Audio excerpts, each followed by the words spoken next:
दुर्गम काज जगत के जेते, सुगम अनुग्रह तुमरे तेते। राम दुआरे तुम रखवारे, होत न आज्ञा बिनु पेसारे। सब सुख लहे तुम्हारी सरना, तुम रक्षक काहू को डरना। महाभारत में अर्जुन के रथ की पताका पर कपिराज श्री हनुमान जी ने गर्जन किया, जिसको सुनकर दुर्योधन की सेना में घबराहट उत्पन्न हो गई। द्रोणाचार्य जी और भीष्म पितामह ने कहा कि ये महाबली पवन कुमार है, जिनका बल समुद्र के जल के समान है, जिन्होंने बालपन के खेल में धरती से सूर्य तक की उड़ान की थी, पूरे आकाश मंडल को एक पग से भी कम कर दिया था, जिन्हें सब योद्धा गण मस्तक नवा नवा कर और हाथ जोड़ जोड़ कर देखते हैं। इस प्रकार श्री हनुमान जी के दर्शन पाने से उन्हें संसार में जीने का फल मिल जाता है। दोस्तों, हाई ब्लड प्रेशर की परेशानी बहुत ही खराब होती है। इसके कारण व्यक्ति को हार्ट अटैक, हार्ट फेलियर और पैरालिसिस भी हो सकता है, इसीलिए जल्दी इसका इलाज करना चाहिए। आज भारत में 18 करोड़ 80 लाख लोग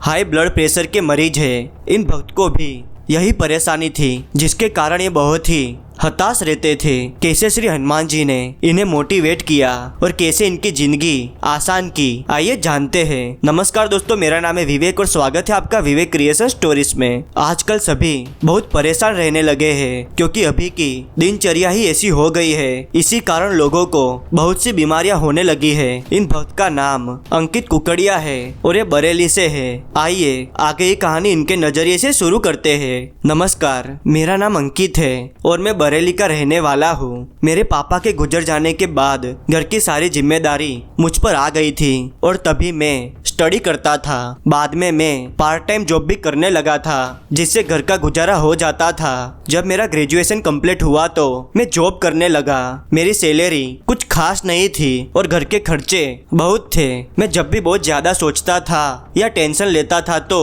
मेरा ब्लड प्रेशर बढ़ जाता था, जिस कारण मुझे चक्कर आते थे और मेरा जी मचलता था।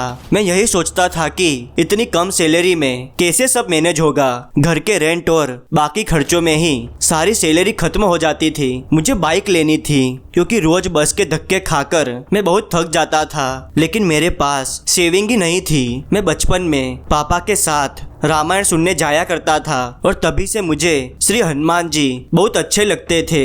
वो मेरे दोस्त हो वैसा मुझे लगता था। लेकिन जब से पापा गुजरे थे और सारी जिम्मेदारियां मुझ पर आ गई थी, तभी से मैं पूजा पाठ से दूर हो गया। मैं बहुत सोचता था कि कोई रास्ता मुझे मिले जिससे मेरी गाड़ी ट्रैक पर आ सके। कुछ महीनों बाद मकान मालिक ने कहा कि मैं ये घर बेच रहा हूँ, इसीलिए तुम कोई दूसरा घर देख लो। मुझे इतना बड़ा शौक लगा कि मैं आपको बता नहीं सकता, क्योंकि इस घर का बहुत कम रेंट था और इतनी जल्दी दूसरा घर मिलना भी मुश्किल था। मैं बहुत परेशान हो गया, जिस कारण मेरा ब्लड प्रेशर बढ़ने लगा और मेरा दाहिना हाथ जोर से दर्द करने लगा। मुझे एक पल के लिए तो ऐसा लगा कि ये मेरा आखिरी पल है। तभी अचानक मुझे श्री हनुमान जी का नाम लेने का मन होने लगा। मैं श्री हनुमान जी का नाम जोर जोर से लेने लगा, जिसे सुनकर मम्मी मेरे कमरे में आई और जल्दी भागकर हमारे नीचे जो अंकल रहते थे उन्हें बुलाकर मुझे हॉस्पिटल ले गई। तभी डॉक्टर ने कहा कि आप सही वक्त पर आ गए, नहीं तो कुछ बुरा हो सकता था। अगर उस दिन मैं प्रभु का नाम जोर जोर से नहीं लेता तो मम्मी को पता नहीं चलता। उस वक्त मेरे मुंह से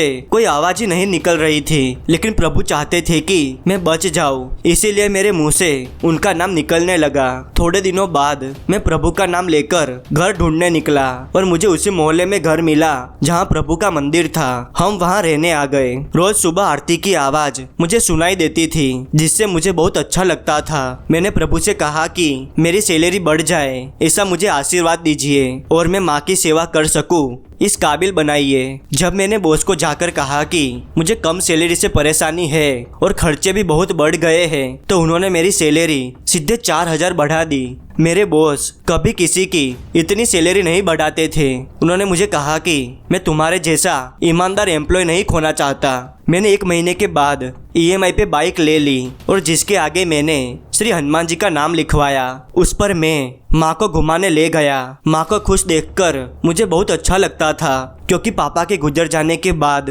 माँ उदास रहने लगी थी। मैं प्रभु से प्रार्थना करता हूँ कि दुनिया की सभी माँ को खुश रखे और उनके सारे सपने पूरे करे, क्योंकि माँ है तो हम सब है। आप सभी को मेरा सीताराम। और हाँ, प्रभु पर विश्वास रखिएगा, वो आपके सभी संकट जरूर काटेंगे। वो कहते हैं ना, कवन सो काज कठिन जग माही, जो नहीं होई तात तुम पाही। दोस्तों, मैं अंकित जी का शुक्रिया करना चाहता हूँ कि उन्होंने ये कहानी हमें भेजी। अगर आपके पास ऐसे विश्वास और चमत्कार से जुड़ी कहानी हो तो हमें मैसेज या वॉइस रिकॉर्डिंग भेज सकते हैं। लिंक नीचे डिस्क्रिप्शन में दिया है। और ये वो कमेंट्स है जो मुझे बहुत अच्छे लगे। ऐसे ही साथ दीजिएगा। अगर आपको ये वीडियो पसंद आया हो तो इसे लाइक कर दीजिए। चैनल पर नए हो तो इसे सब्सक्राइब जरूर कीजिएगा। कमेंट में प्रभु का नाम अवश्य लिखिए और हो सके तो इस वीडियो को अपने परिवार वालों और दोस्तों के साथ जरूर शेयर कीजिए, जिससे प्रभु की महिमा सब तक पहुंच सके। मिलते हैं अगले वीडियो में नई कहानी के साथ। तब तक के लिए धन्यवाद।